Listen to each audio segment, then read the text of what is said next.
Ethanol policy ಯಾವಾಗ ಪ್ರಾರಂಭ ಆಯಿತು, ಯಾರಕ್ಕೋಸ್ಕರ ಪ್ರಾರಂಭ ಆಯಿತು, ಯಾತಕ್ಕೋಸ್ಕರ ಪ್ರಾರಂಭ ಆಯಿತು? ಶುಗರ್ ಕೇನ್ ಫಾರ್ಮರ್ಸು ಅವರಿಗೆ ಡಿಸ್ಟಿಲರಿ ಪ್ಲಸ್ ಎಥನಾಲ್ ಮಾಡೋಕ್ಕೆ ಬಿಟ್ಟಿದ್ರೆ, ಯಾರು ಎಕ್ಸಿಸ್ಟಿಂಗ್ ಪ್ಲಾಂಟ್ ಇತ್ತು ಅದು ನನ್ನ ಪ್ರಕಾರ, ನಾನು ರಾಂಗ್ ಇರ್ಬೋದು, ನನ್ನ ಪ್ರಕಾರ ಎಲ್ಲರಿಗೂ ಅನುಕೂಲ ಆಗ್ತಿತ್ತು. ಎಥನಾಲ್ ಪ್ರೊಡಕ್ಷನ್ ಜಾಸ್ತಿ ಮಾಡೋಕ್ಕೆ ಹೇಳಿದವರು ಯಾರು ಹೇಳಿದವರು?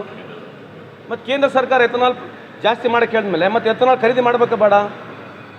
ಮತ್ತು ಕೋಟಾ ನೀವೇ ಕಮ್ಮಿ ಕೊಡ್ತಾ ಇದ್ದೀರಿ, ಕೋಟಾ ಫಿಕ್ಸ್ ಮಾಡೋರು ನೀವೇ, ಎಥನಾಲ್ ಪ್ರೊಡಕ್ಷನ್ ಮಾಡಿದ್ರೆ ಹೇಳಿದ್ರು. ಈಗ ಎಥನಾಲ್ ಪ್ರೊಡಕ್ಷನ್ ಅವ್ಯವಸ್ಥೆ ಆಗಿದ್ದಕ್ಕೆ 5% ಯೂಸ್ ಮಾಡ್ತೀವಿ, 10% ಯೂಸ್ ಮಾಡ್ತೀವಿ ಅಂತ ಹೇಳಿದ್ದವ್ರು ಇವರೇ.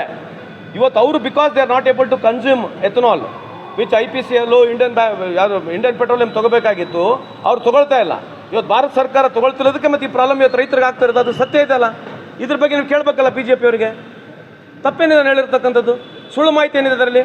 ಅಥವಾ ನನ್ನ ಮಾಹಿತಿ ಸುಳ್ಳಿದ್ರೆ ತಪ್ಪು, ಸರಿ ಮಾಹಿತಿ ಕೂಡ ಕೇಳಿ. What was the total production of ethanol in last 10 years back and how much today it is there? Why this so much of increase in ethanol production has happened?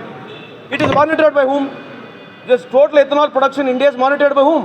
ನಾವು ಕೇಳಿದ್ರೆ ತಪ್ಪಿದೆ ಅದರಲ್ಲಿ. ಈ ವಿಚಾರವಾಗಿ ಸಂತೋಷ್ ಲಾಡ್ ಅವರು ಬಹಿರಂಗವಾಗಿ ಚರ್ಚೆಗೆ ಸಿದ್ಧ ಇದ್ದಾರೆ. ಅದ್ರಿ ಅಸೆಂಬ್ಲಿಲಿ ಹೇಳ್ಬಿಟ್ರೆ ಆಯ್ತಲ್ಲ, ಈಗ ಎಥನಾಲ್ ಪ್ರೊಡಕ್ಷನ್ ಏನಿದೆ ಅಂತ ಹೇಳಿ ಅಲ್ಲಿ ತಂದ್ಬಿಟ್ಟು ಅದೇ ಹೇಳ್ಬಿಟ್ರೆ ಆಯ್ತಲ್ಲ.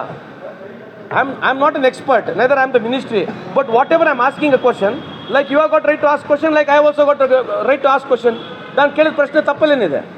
ನಂದು ತಪ್ಪಿದ್ರೆ ಅವ್ರು ಮಾಹಿತಿ ಕೊಡಬೇಕಲ್ಲ ಸಾರ್ವಜನಿಕರಲ್ಲಿ. ಈಗ ಅವ್ರು ಸರಿ ಇದ್ದರೆ ಮಾಹಿತಿ ಕೊಡಲಿಲ್ಲ.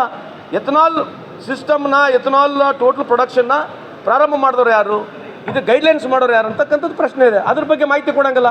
ಬರೀ ಶುಗರ್ ಕೇನ್ ಹೇಳಿದ್ರೆ ಶುಗರ್ ಕೇನ್ ಫಾರ್ಮರ್ಸ್ ಇವತ್ತು ತೊಂದರೆಗಿರೋದು ಇದು indirectly related to ethanol only. ಅಂದರೆ ಕೇಂದ್ರ ಸರ್ಕಾರದಿಂದನೇ ತೊಂದರೆ ಇಲ್ಲ ಸರಿ. ಡೌಟ್ ಐತೇನ್ರಿ ನಿಮಗೆ? ಡೌಟ್ ಇಟ್ಕೋಬೇಡ್ರಿ. ಯಾಕಂದ್ರೆ ಕೇಂದ್ರ ಸರ್ಕಾರ 1 ರೂಪಾಯಿನ ರೊಕ್ಕ ಕೊಡೋಂಗಿಲ್ಲ. ಇವತ್ತು ನೋಡಿ ಕರ್ನಾಟಕದಲ್ಲಿ ಕಳೆದ 11 ವರ್ಷದಲ್ಲಿ ಅವ್ರದೇ ಸರ್ಕಾರ ಇರಲಿ, ತೊಂದರೆ ಆಗಿದ್ದಾಗ ಯಾರು ರೈತರು ರೊಕ್ಕ ಕೊಟ್ಟಿದ್ದಾರೆ ನನಗೆ ಹೇಳಿ ನೋಡೋಣ. ರೈತರ ಸಾಲ ಏನೋ ಮನ್ನಾ ಮಾಡಿದ್ದಾರಾ? ಕೇಂದ್ರದಲ್ಲಿ ನಾವಿದ್ದಾಗ 73,000 ಕೋಟಿ ಸಾಲ ಮನ್ನಾ ಮಾಡಿದ್ವಿ. ಸಿದ್ದರಾಮಯ್ಯ ಅವರು ಇಲ್ಲಿದ್ದಾಗ ಸುಮಾರು 8,500 ಕೋಟಿ ಸಾಲ ಮನ್ನಾ ಮಾಡಿದ್ವಿ. ಎಲ್ಲರಿಗಿಂತ ಹೆಚ್ಚಾಗಿ ಇವತ್ತು ಕೇಂದ್ರದಲ್ಲಿ ಇರ್ತಕ್ಕಂಥ BJP ಸರ್ಕಾರ 16,500 ಲಕ್ಷ ಕೋಟಿ ಉದ್ಯಮಿದಾರ ಸಾಲ ಮನ್ನಾ ಮಾಡಿದೆ. 5% ಕಾರ್ಪೊರೇಟ್ ಟ್ಯಾಕ್ಸ್ ಕಮ್ಮಿ ಮಾಡಿದೆ. 5% ಕಾರ್ಪೊರೇಟ್ ಟ್ಯಾಕ್ಸ್ ಕಮ್ಮಿ ಮಾಡಿದ್ರೆ ಸುಮಾರು 11 ಲಕ್ಷ ಕೋಟಿ ನಷ್ಟ ಇದೆ ಈ ದೇಶಕ್ಕೆ. ಇದ್ರ ಬಗ್ಗೆ ಯಾರು ಚರ್ಚೆ ಮಾಡಂಗಿಲ್ಲಲ್ವಾ? ಕೇಳಿ ನೋಡ್ರಿ, ನಾನು ಹೇಳಿ ಸರಿದೆ ತಪ್ಪಿದೆ ಕೇಳಿ ನೋಡಿ. ಇತ್ತೀಚೆಗೆ BJP ಅವರಿಗೆ ರೈತರ ಮೇಲೆ ಬಹಳ ಪ್ರೀತಿ ಉಕ್ಕಿ ಹರಿತಾರೆ. ಅದೇ ಅಲ್ಲಿ ರೈತರು 700 ಜನ ಅಲ್ಲಿ ರೈತರು ಡೆಲ್ಲಿಯಲ್ಲಿ ಆತ್ಮಹತ್ಯೆ ಮಾಡ್ಕೊಂಡ್ರು, ಸೂಸೈಡ್ ಮಾಡ್ಕೊಂಡ್ರು.